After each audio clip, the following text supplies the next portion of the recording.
everybody. It's Mary Schiller here with you. I am an author and coach, and in fact, am the author of a book titled You Have Permission. You can find me online at maryschiller.com.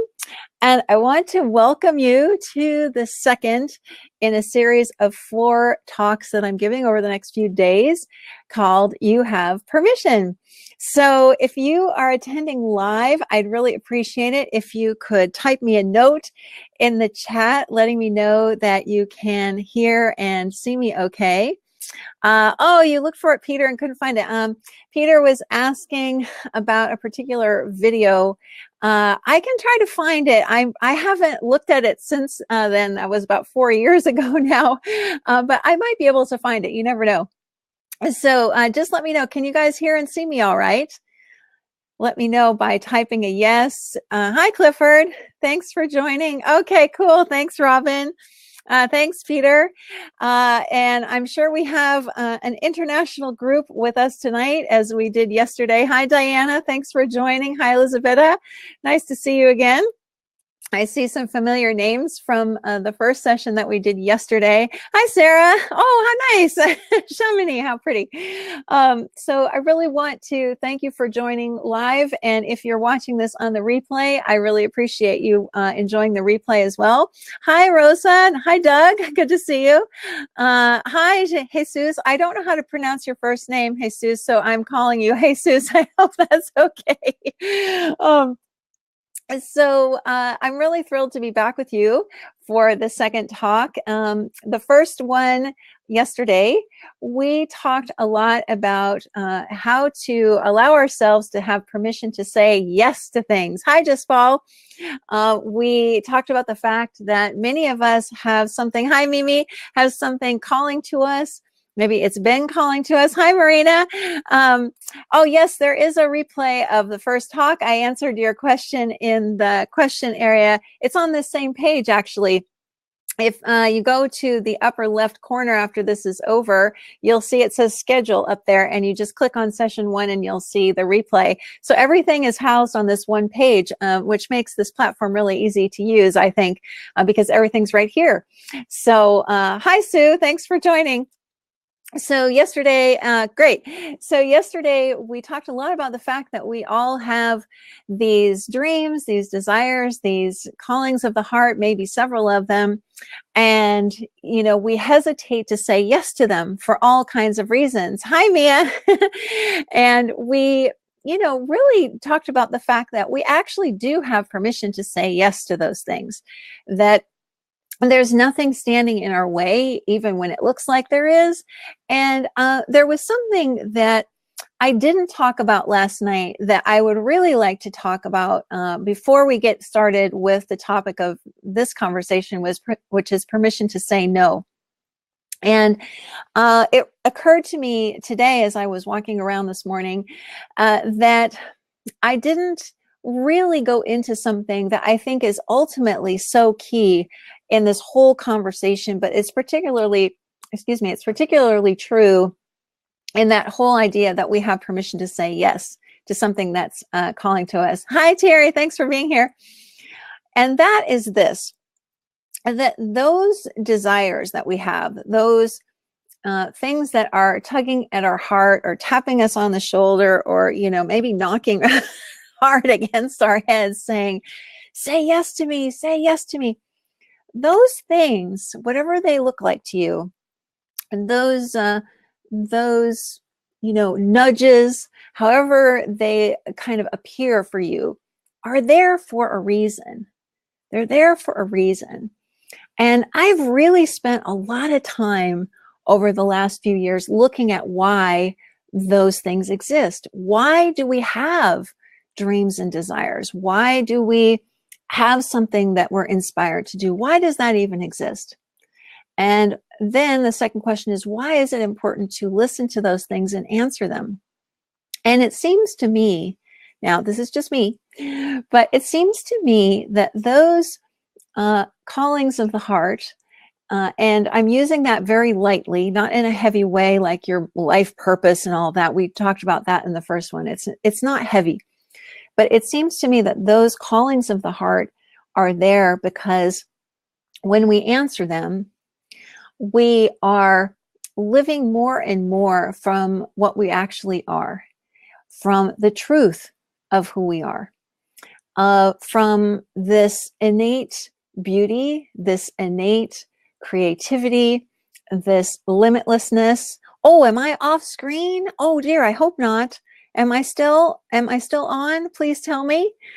I'll pause for a second. Can somebody let me know? Oh, okay, thank you. So when we have these, it seems to me that we are, great, Doug, thanks, that we are living more and more from our true selves. And when we are able to do that more of the time, kind of more consciously, it really, thanks, Cliff. Thanks, Sarah. It really allows us, I mentioned this, thanks, Lisa, that all boats rise with the tide. That it's a way for us to feel in a much deeper way the connection that exists among all of us. So, for instance, when I'm around somebody who is really excited about life and who has been, following their intuition and living by inspiration, I kind of naturally feel more buoyant when I'm around them. Let me know if that rings true for you. When you interact with somebody like that, or even if you see someone on a video or something, doesn't it kind of lift you up when you see someone who is really excited about life and feels very connected to what's calling to them? It really seems to stir something in me of a feeling of hopefulness and a feeling of lightness and brightness. Clifford says absolutely that suddenly all the things that we're kind of confronted with. Oh, good. A bunch of you. Yeah. Oh, thanks, Mimi. So, suddenly when we're confronted with things in the world that look very dire and difficult, when we can go more towards this lightness, both in ourselves and in other people, those things that look so difficult and challenging start to look like they're not so difficult and challenging. Like there are solutions to these things that are sitting here and waiting for us to explore and act on. And so that's another reason why I feel so strongly about encouraging you to listen to yourself, to not just listen, but then act on what's calling to you, because it's not just about, and this is a key point, it's not just about, Mary wants to have a nicer life. She wants to have more fun and she wants to do this. And it's not just about that. I mean, that's all cool. For me, it's a lot bigger than that. It's looking at the whole picture. It's looking at you. It's looking at me. It's looking at my neighbor. It's looking at people across the world and seeing, if I can live more from this part of myself, from my bigger self, if you will, then that has an effect on everybody else. It simply can't not do that. So I really wanted to bring that point home because I felt like I didn't make that strongly enough in the first session. So with that, I'm going to take a quick look at the poll. We have a few votes here. I said, how often do you say yes to something when you'd really rather say no? One person said a lot of the time, 8 people said sometimes, and no votes for almost never. They say no quite frequently. So I will put the question to the people who are attending live here. Thank you. So do you catch yourself? Do you catch yourself saying yes to something when you'd really rather say no? And it's totally okay to admit this. That's kind of the point of this talk. I'm raising my hand here because I still do this occasionally. I do it, Jaspal says yes. Jody says yes. I don't do it as often as I used to, but I still do occasionally. Although Clifford says yes, although I'm starting to do it. Marina says sometimes less than before. I think that's kind of where I am, where I do it infrequently. Linda says less and less. That's kind of where I'm at too. It's like, it's that habitual behavior is starting to fade much more. And I've noticed that, that it's getting easier to say no. So that's kind of good. And especially, you know, I spent some time when I was writing the book, You Have Permission, thinking about how I used to live my life. And if you've read the book, you'll notice that I talk about this quite a bit. Lisa says, definitely, it leads to feeling burned out. The older I get, the more brave I feel about saying no. That is kind of one advantage of getting older, Lisa, is that it seems like society gives us more permission to say no to things as we get older. So that's kind of a plus of being, oh, let's say over 40 or maybe over 50. But yeah, that's a good point. You know, when I was younger, I really had no sense at all that I could say no. Marina says it's all about self-care. I can see that, but I also see it a little bit bigger than that as well, where I had the sense, for example, that even if something clearly, obviously was not working, like it just wasn't working, I felt like I had to stick with it till the bitter end and try to, whatever it was, to force the situation over the finish line. Can anybody here relate to that? Where you almost have this sense like, I just can't quit. I can't quit. I can't give up. I can't give up because that'll look bad. Or, you know, that's not what I'm supposed to do. I'm not supposed to quit. I'm not supposed to give up on things. I'm not supposed to give up on a relationship or whatever it is. Definitely. Lisa says, Marina says, yes. In my case, I could definitely see this in relation to this job that I was in for a long time that I really was not suited for and was not suited to me. And yet I stayed in it doggedly, trying to make it work somehow because I don't know, I thought I needed the income from it. I'm not even sure anymore. That's what I kind of remember about it. And I know that I got into this. Mia says, oh, yes. Yeah, me too. I know that I kind of got into this habit from things that I was taught growing up. And these were not bad things, but I think I sort of took them to the extreme.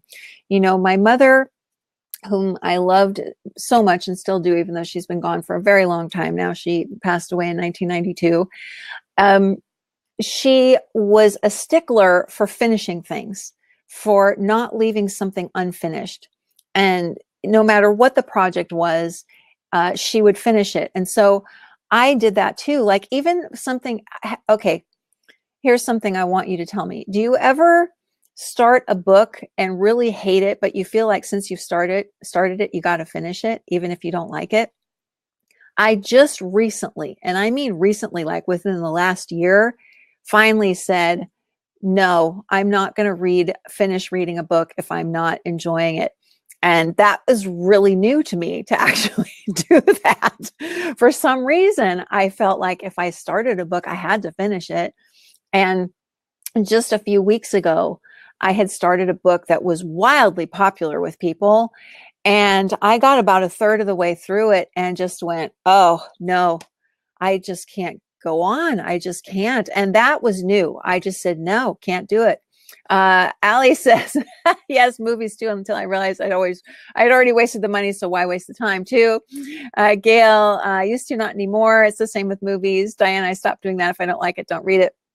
But isn't it funny that even with something as relatively small as that it takes us a while to kind of wake up to the fact that we can go, no, I don't want to keep going with this. I'm not enjoying this experience I'm having in this particular book or movie or whatever it is, TV, you know, anything even just small like that.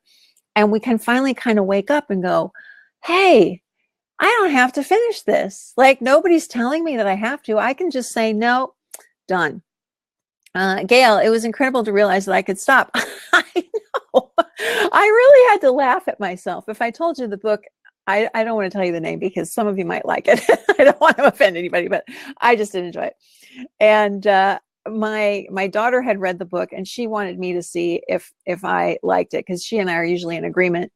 And I told her, I said, you know, honey, I couldn't finish it. And she was like, I finished it, but wished I hadn't. So it was just funny. So that's a small example of something that I realized I could say no to and just stop doing. With my parents' influence, you know, my mom, like I said, was a stickler for finishing things. My dad, who I worked for when I was young, he had his own company. And so I started working for him when I was like 13, 12 or 13, and worked on and off for his company through high school. So until I was about 17, 18. And, you know, he was the kind of person who, he was very kind, but it was like, you know, finish the job and then some, like go way past where you think the job is finished. And so I kind of grew up, I think, with this notion that I couldn't like quit at any point, that I had to just sort of power through things. And yeah, and so that was sort of the world in my head, at least. You know, even, and this is a lot bigger than a book or a film, but you know, some of you who know me know that my first marriage was incredibly abusive. And, you know, there's all kinds of things that go on when you find yourself in that kind of situation. But I remember even then having a lot of thinking like, well, I can't just quit. You know, I can't just say no to this. I have to figure out what the problem is and try to fix it. And I kept doing that, and kept doing that, and kept doing that until I literally almost lost my life, and woke up and kind of went, oh, I guess this is actually really serious. So, you know, it can have a full range here. And then more recently, you've heard me tell this story before, but I'm going to point it out again because this was a very, very significant moment when I, you know, got let go from a job in early 2016, was facing some pretty major financial problems at that time. So the timing couldn't have been worse. And I had these thoughts of, oh my gosh, you know, I should just go try to find another job, or I should go back to being a copywriter or a ghostwriter or things that had paid well in the past. And I just heard this big booming voice in my head that said, no, no, no, no, I don't want to do it. I literally don't want to do it. And I'm going to listen to that voice that is saying no. And that was a big one because, man, money had looked like such a stress point for me for such a long time, that saying no to something that looked like it was going to save my financial situation, that was huge. That was absolutely huge. So what I'd like to ask you guys is, have you said no to something or to someone or in some context where you kind of surprised yourself, where you were just like, wow, yeah, I'm just going to say no to that because that isn't what I want to do. It's just not right. And if you'd like to share a detail or two in your response, that would be great, because I think these are very instructive moments. They're very, very instructive because you know why? They're also part of this process of listening to our true selves. And when we hear that big no, we don't have to question it necessarily. We can just go, wow, okay, there's something in my gut that's saying, that's not right. Hi, Trevor. Yes, I walked away from my job of 37 years on January 1st, 2014. Wow. That's impressive, Trevor. Clearly something had happened within you, that you were listening to something that was saying, no, I can't do this anymore. I don't want to do this anymore. I'd love to know what that was like for you. What did you hear within yourself, Trevor? Hi, Jody. Yes, it was a volunteer position. I felt guilty because they really needed my help. You know, I think in those situations too, we can go, well, there are other people who can fill my shoes. And maybe if I am at a point where I really feel it's necessary to move on, that maybe I'm not contributing from my best self here. So it's okay for me to exit and allow somebody new and fresh and who's excited to do this come in. I had another situation many years ago. Gosh, back in like what year was that? Must have been 1994, a long time ago, where I had a job and the boss was incredibly abusive. And one day I had just had it. I had complained and tried to bring attention to it. Nobody listened to me. And I just walked off the job. I literally just walked off the job. I just said, can't do this anymore. I wrote my letter of resignation, put it on the desk, and left. And it was really crazy because I was a single mom at the time. I was living literally at the poverty level, even with the job I had. I had no prospects whatsoever, but I knew that I just had to say no to that. There had to be something else. And that was a pretty big moment for me too. I remember that very distinctly. I went into a total panic, of course, afterwards thinking, oh my gosh, what have I just done? You know, I've now put my daughter's well-being at risk and I have no prospects for any other work. What am I going to do? It eventually did sort itself out, but that was a moment where it was just so obvious that I couldn't stay. Let's see. Marina, I left a steady job teaching during the war in Bosnia, went translating with journalists in the war zone, working as a fixer. Wow, that sounds amazing. What a thing to go into, Marina. Wow. Mimi, I said no to a boyfriend who cheated on me before I would have continued in the relationship. That's a big area, I think, where people tend to continue to not listen to themselves because they have some fears about being alone or whatever, even though our guts are saying, no, this is wrong for me. So it's helpful to listen to the no. Lynn, after teaching for 34 years, I was burnt out and had just lost my husband. I'm sorry. I decided that life was short. I had to do what I want to do. Yeah.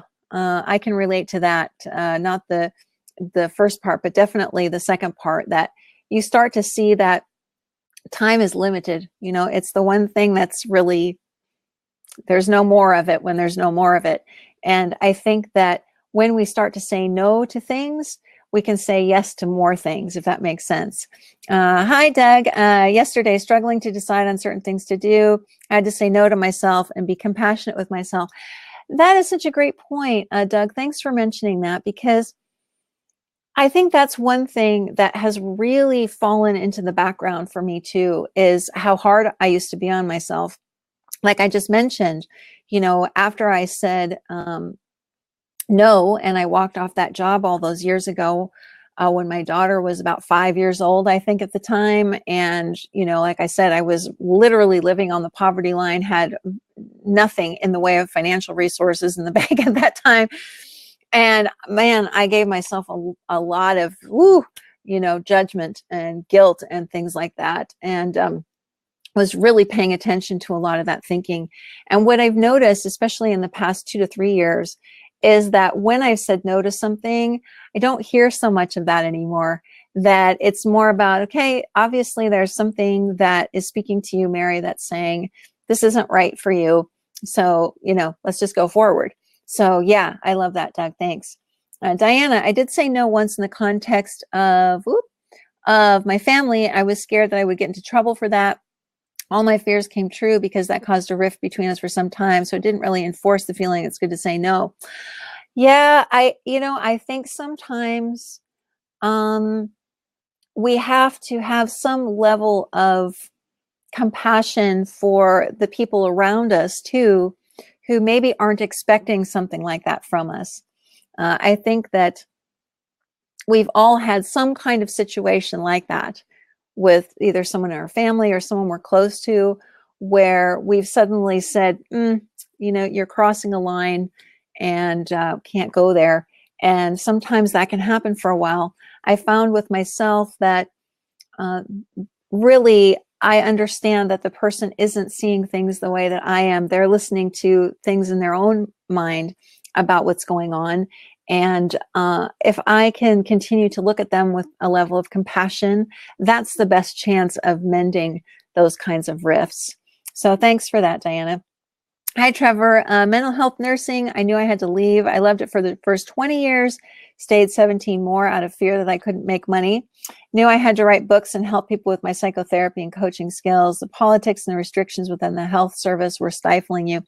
Yeah, I think that you're not alone there, though, Trevor, in that a lot of people stay with things far longer than really they should, because something else is calling to them. And I'm saying this, personally too. We can look at things as having a lot of risk attached to saying no to it. And what I have learned so clearly over the past few years, and also from looking back through the entire spectrum of my life, is that even when it really looked to me like something was at stake, like when I was much younger and trying to raise my daughter and was basically broke, it looked like there was a lot at stake there, but I was okay. My daughter was okay. I was okay. When I kind of regained my composure, I was able to figure out what to do, and I was able to get another job really quickly in a field that was really exciting and interesting for me. I became a journalist, and I met my current husband at that job. So, I think that things can look really scary because we can get flooded with all this scary thinking, but it really helps me to remember that fear and all of that isn't anything that I really have to pay attention to. It can feel extremely real, but it's not the reality of what we are and what is really available to us. All of the security we could ever want is innate. It's what we're made of. So thanks for that, Trevor. Hi, Allie. I've left many jobs for ethical or sexism reasons, always with fear, and sometimes something else and better has always come up. Note to self in current circumstances. It's sometimes hard to remember that, though, thanks, Allie, when we're looking at this very familiar movie running through our heads, and it looks, I can relate. It looks like it's on this endless loop, right?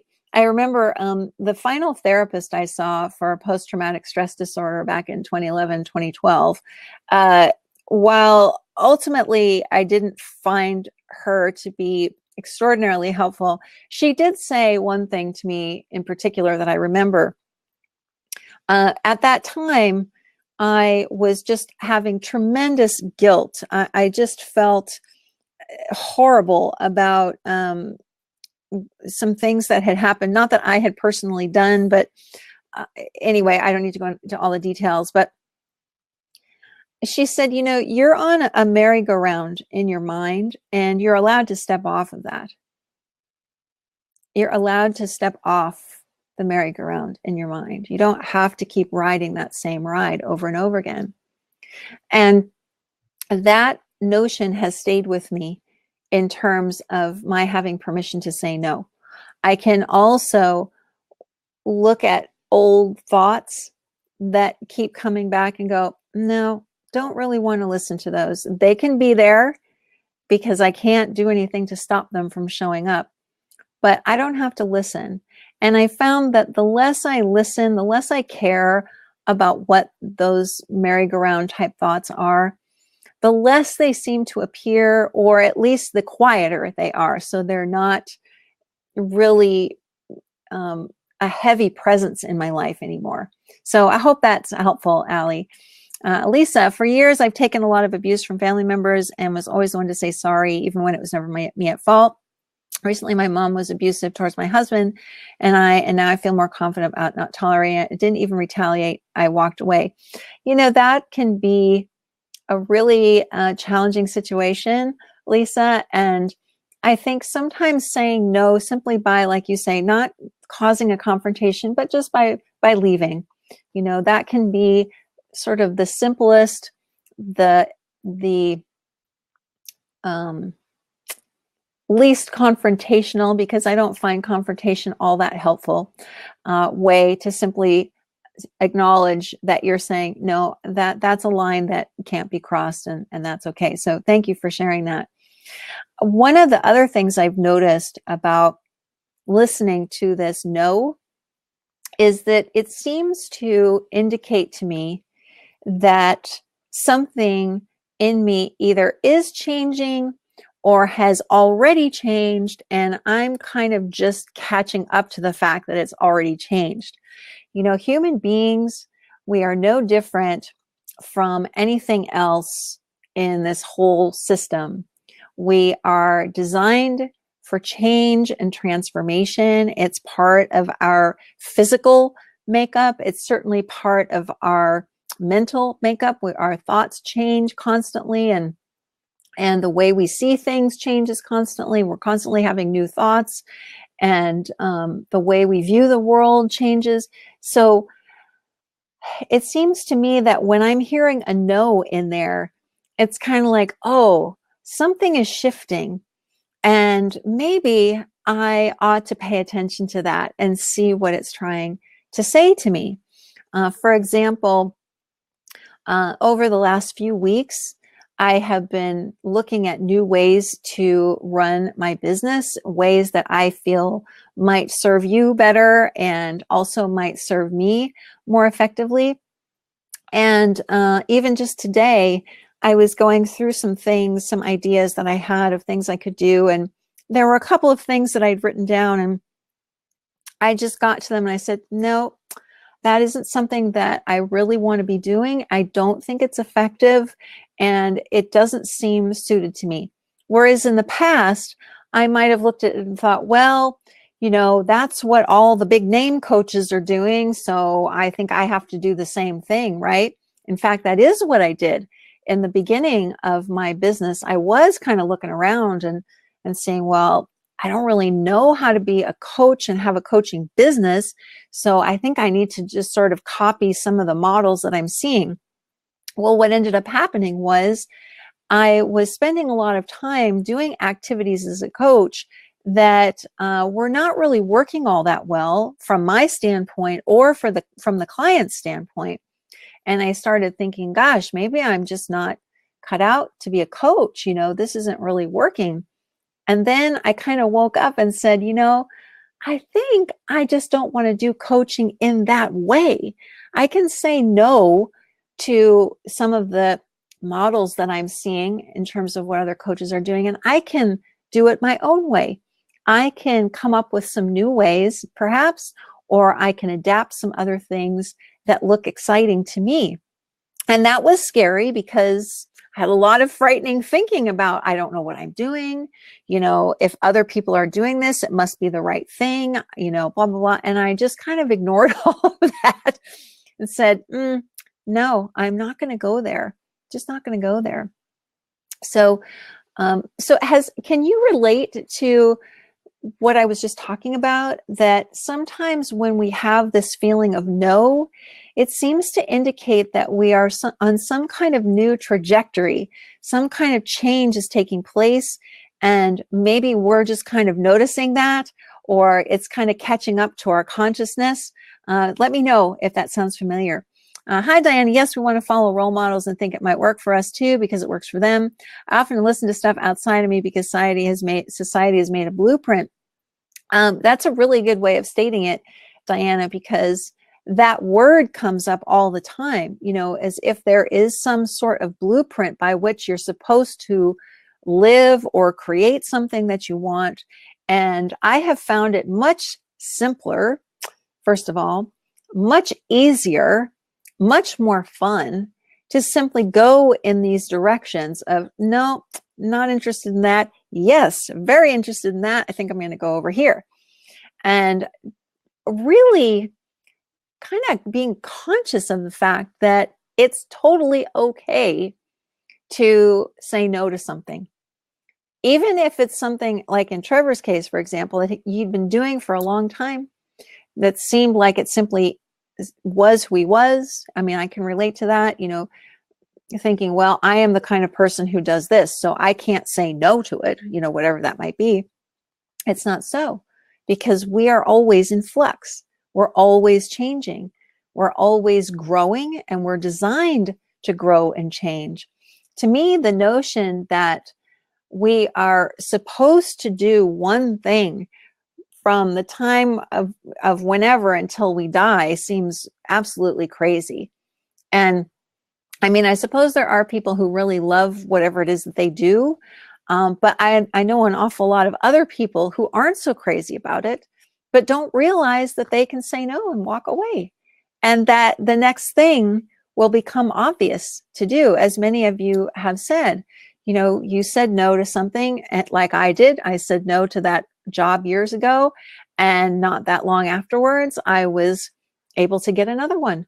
So we have this idea that if we say no to something, that there isn't going to be a yes to something following it. And that just hasn't been the case for me. Has that been the case for you, where you've kind of assessed something and said, this isn't right, and then a new solution appears? It seems to be the way this system is designed, thankfully, that we never are stuck, really. It can look like we are, but there's always another solution, another idea coming our way. So what do you think about that? Does this notion of, hearing kind of a no, I don't want to go in that direction, it feels like there's a change engine that's kind of going in those moments. At least that's how it feels for me. It's like, no, something's changing. Something's changing. Allie says, right, like we have to say yes to everything, or we're being ungrateful to the universe, or some similar nonsense, right? Yeah, like I don't, how can I say this? I'm very grateful for the fact that we have an endless stream of ideas, but that doesn't necessarily mean we have to say yes to everything. We can't say yes to everything, or I don't know what would happen. Life would look very weird. When something starts to look like a no, then it's a no, and we can wait for the next yes to come along and take its place. So yeah, exactly, Allie. Thank you. Diana, but to go your own way is way more scary than following something that's been tested and proved to work because others succeeded with it. And Diana, I know what you're saying there. The thing that I've noticed, though, is that if we're looking purely in terms of like a business success or whatever, I succeeded way faster when I stopped following what everybody else was doing. And I really defied the odds, if you will. And my business became really profitable really fast the moment I said no to all the stuff that I was modeling and really didn't want to do, and started doing everything that I wanted to do instead. So I kind of fell for that idea myself until I just made the leap and said, I'm just going to do what I want. And of course, that's a big part of this lesson too, is we're free to do what we want to do and to stop doing stuff that we no longer want to do. So thanks for mentioning that. Allie, I've done this for 6 years in order to be a good little coach. Grown. Yeah. Yeah. I feel like, we have this idea that, and maybe this is especially true of women, I'm not sure, that we're supposed to be the good little girls, or, follow the rules and all that stuff. Well, there aren't any real rules except when it comes to being kind to one another, of course, but we're allowed to make up our own rules. And that means we can say no and we can say yes, both, not just one or the other. Mimi, Mary, listening to you, I realized I don't really have trouble saying no. Oh, good. The only time I struggle saying no is when I'm afraid I might hurt the other person. Oh, interesting. Afraid I might hurt the other person. I guess, it kind of depends, I guess, on the context of that. If it's something that seems like, if it's in a relationship where you really need to be straight with someone, I think it's okay to do it, because you never really know what's going to happen. I think I've learned that lesson, is that a lot of times, if I have really felt like, I really need to say this to this person, and it involves, saying no to something, oftentimes what occurs is totally not what I expect. Like the person's like, oh, okay, it's fine, you know, and I kind of built it up in my head as this big thing. So we never really know what's going to happen, because again, we're always responding to our own thoughts, the thoughts that go through our heads, not necessarily to what the other person is saying. So we can't really predict that, Mimi. Hi, Lynn. Once you have commitments, it isn't always that easy. Oh, that's a biggie. Commitments. Yeah, I mean, I think that it helps to realize that well, to use a phrase, I shouldn't say this around my two cats, although the one over here is deaf, so she can't hear me say this. You know, there's more than one way to skin a cat, my mother used to say.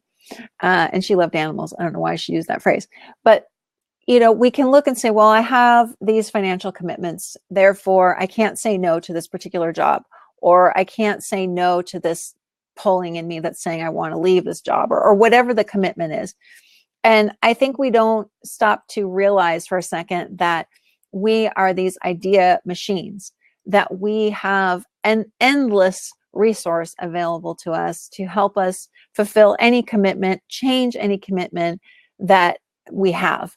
So I think if you were to look back at your life, you could see areas like that where something looked like you absolutely had to do it, but in actuality, you really didn't have to, or you could do it in a very different way, and it would totally have been okay. So it might be interesting to examine that, Lynn. Hi, Mia. Yes, now working at a really great place, doing fun things together with nice people, still having a strong feeling it's time for my next level of me. Oh, well, that's fun.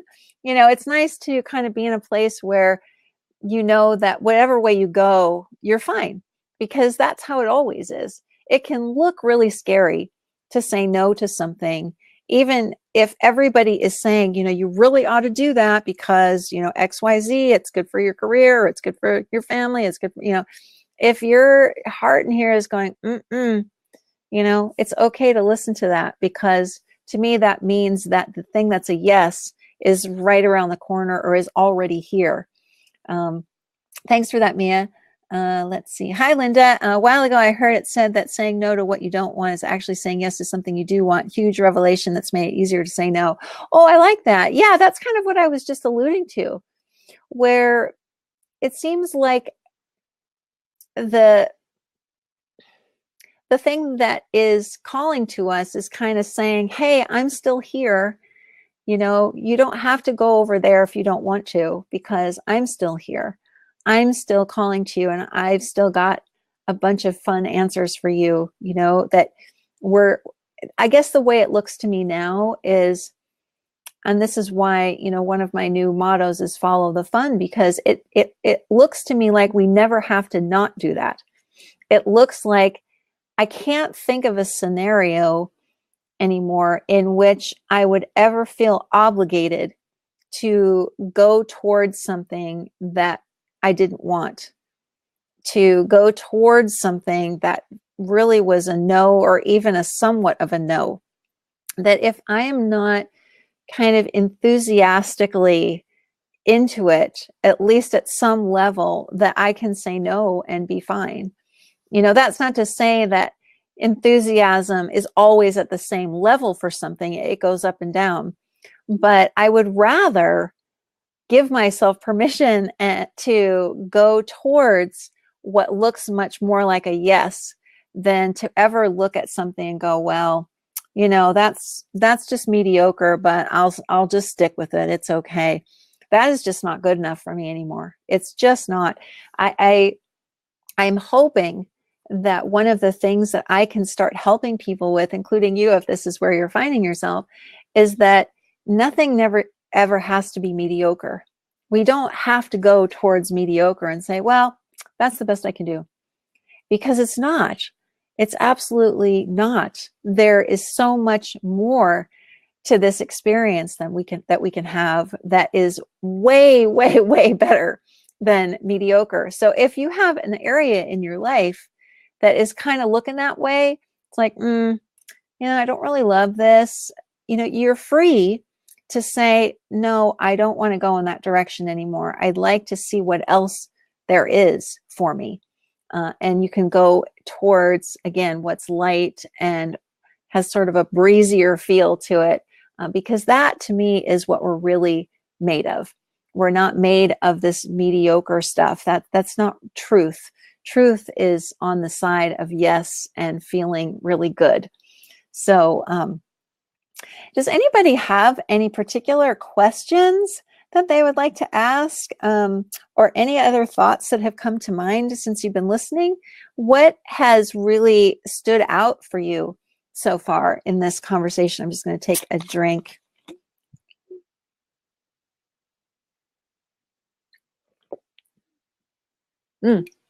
I see someone has asked a question.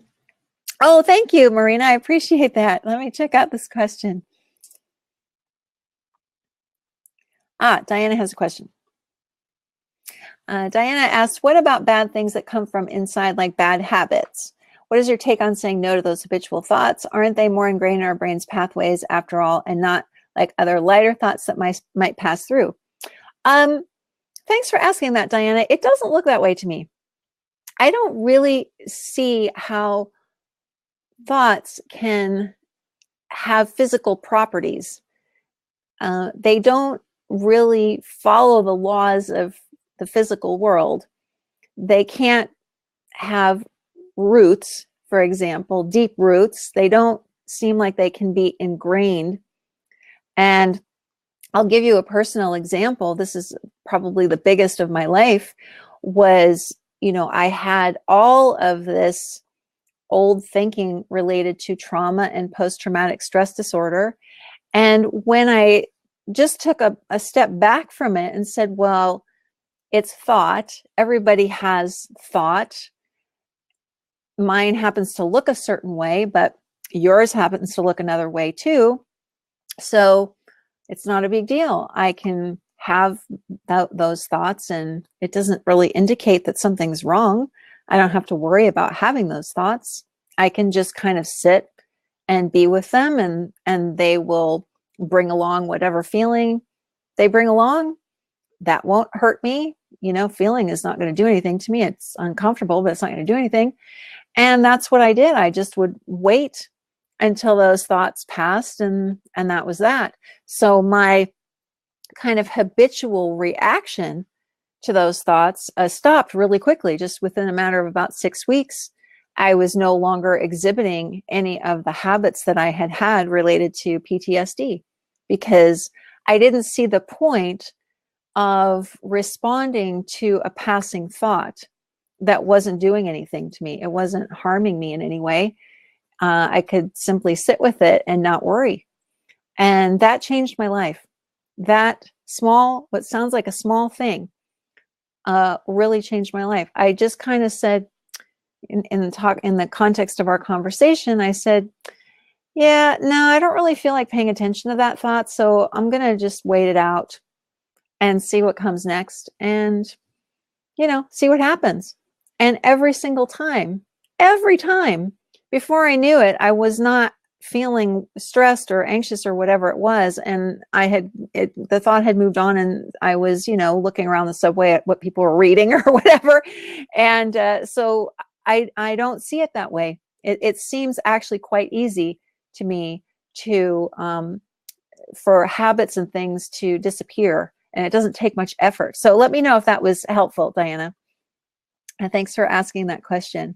Lisa, it feels like a huge relief that it's okay to say no. I give myself such a hard time historically about saying no, because I thought it used to mean something about me failing in my commitments to life values. I now see it's not true at all. Yeah, it's not true. It's simply, to me, it's simply a matter of responding to something that we're allowed to listen to. We are allowed to listen to that voice within that is saying, maybe it's time to do something different. Maybe it's time to move on. Maybe it's time to say no to this. So as we said earlier, so that the yes thing can become more apparent. Clifford says he can relate to you, Lisa. Thanks for that, Clifford. What else has stood out for you in this conversation? I'd love to hear. And then I want to just mention one thing before we close out this conversation. Anything else? And Diana, let me know if that answer was helpful to you. It was kind of a quick one, but that was a major thing for me, was realizing that if a thought came in that I didn't really like, I didn't have to worry about it. And I could kind of go, no, I don't really feel like listening to you right now. You can hang out as long as you want, but I'm going to go do something else. Diana, so thanks for your answer. What about all the brain research that says habits are broad path? I don't know about that. And it didn't seem that way to me. That was a very simple process for me. You know, those were symptoms that I had dealt with by that point for 30 years. So one would look at that and go, you know, as all of the professionals who dealt with me said, she's never going to get over that. Well, it wasn't so hard when I looked at things from this angle. So Allie, a beautiful reminder about no, clearing space for yes. Oh, awesome. I'm so glad to hear that. So if it's all right with you, I want to draw your attention to something. So let me know if it's okay for me to make this transition into speaking to you just for a couple of minutes about this program that I am offering for the final time. And that's why I'm bringing it up, because I really would like to have some of you there. Oh, thank you so much. Thank you. Oh, good, Diane. I'm glad to hear that. Mimi says, oh, you're welcome, Lynn. I guess we don't control the future, so saying no when we want to is okay, because whatever happens, we have what we need to deal with it. Exactly. That was so beautifully and succinctly said. Maybe I love that. So I want to bring your attention to a program that I'm offering for the final time. It starts later this month with a 2-day workshop on September 25 and 26. It's my program called The 3 Principles at Warp Speed. Let's get out there and start helping people already. The point of this program is, for those of you who know that most of what I do, or everything that I do, is based on something called the 3 principles. And I know for many of you, the 3 principles have been incredibly impactful. This new way of understanding yourself has probably made some big changes happen. Who can say yes to that? That if you are aware of these 3 principles, who has had some impact? Lynn says yes. I mean, me, big time, including the fact that this is now my life's work, because I just saw how impactful this was and just decided I have to share this with people. And what I've noticed is that there are a lot of people out there, Clifford says yes, who would love to share this new way of understanding ourselves with people, but they feel a bit hamstrung and how to do that. They don't necessarily, oh, Gail says, oh, yes. They don't necessarily feel confident that they can talk about these principles. Mimi says, big yes. All right. They don't know how to talk about these principles, or maybe they feel like the only way to do it is to be a coach, and maybe they don't want to do that. So I wanted to come up with a new way of helping people to express these principles in a way that is comfortable for them. And if they want to make that their life's work, at least for the time being, or even just part of what they do. So I'm offering some business support in there as well. So this program consists of a 2-day workshop on Zoom, where a small group of no more than 7 people, we meet over 2 days at a good time for everyone's time zone. And the first day, we really take a deep dive into these principles and look at the changes that we have all experienced, and we simplify them really to a beautiful essence.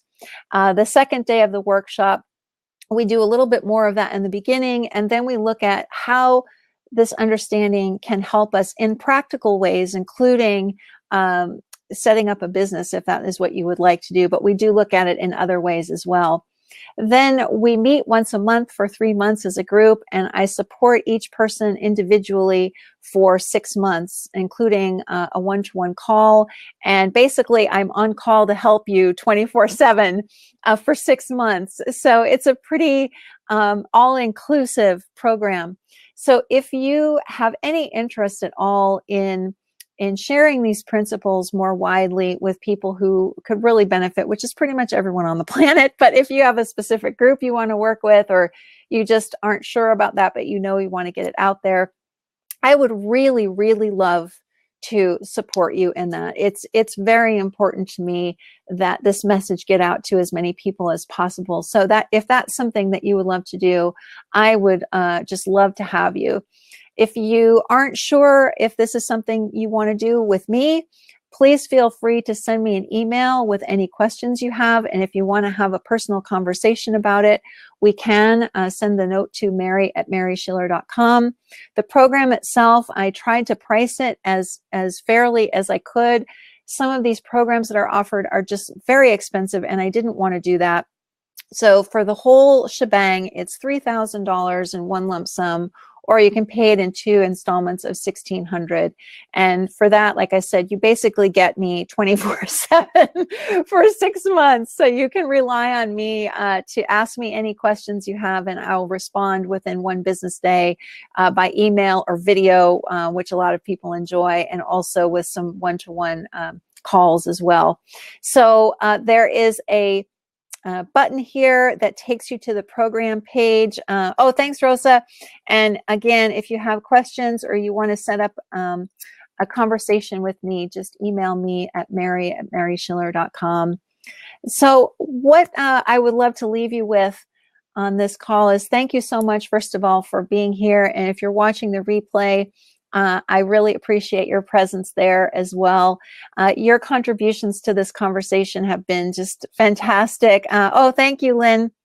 And again, this is the final time that I'm going to be offering this type of program, and I'm not going to be offering one-to-one support like this, at least through 2019.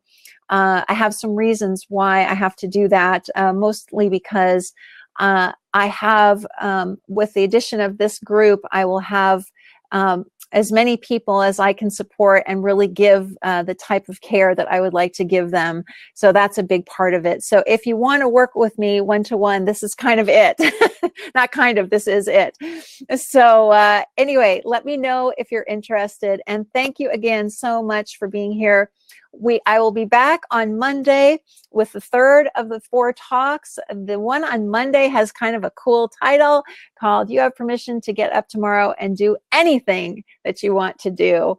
Oh, Marina, I wonder how you can be disponible for 24/7 for 7 people. How does it affect my life? I'm pretty organized, Marina, and I have a system that I use that I think is pretty effective for that. So, you know, I think if you ask the people who are currently clients, I think I have at least 1 person, 2 people on the call, they could tell you that I'm pretty responsive and thorough in my support, but I can bring some testimonials in on Monday to share. And I think there are a couple on that page, actually. If you click the link. So thank you so much, everybody. Oh, Allie says very responsive and wonderful. Oh, you're so you're so kind, Allie. You know I love you. Linda, it works very well. Highly recommend. Linda, thank you so much for that. Marina, not doubting that, just wonder about the practical side of it. And thank you. Oh, you're welcome. Yeah, it seems to work well for people because, especially over email, and when I respond, people can send me a question when it's on their mind. They don't have to wait for my schedule. And then I respond really quickly with a pretty thorough answer usually.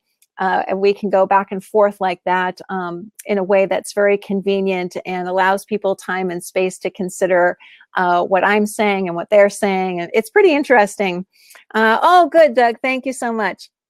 Okay, everybody, I hope you'll come back and join me on Monday. I'm very excited for that particular session on You Have Permission to Wake Up Tomorrow and Do Anything, because that was a very exciting revelation to me, and it's going to be really, really fun to talk about that.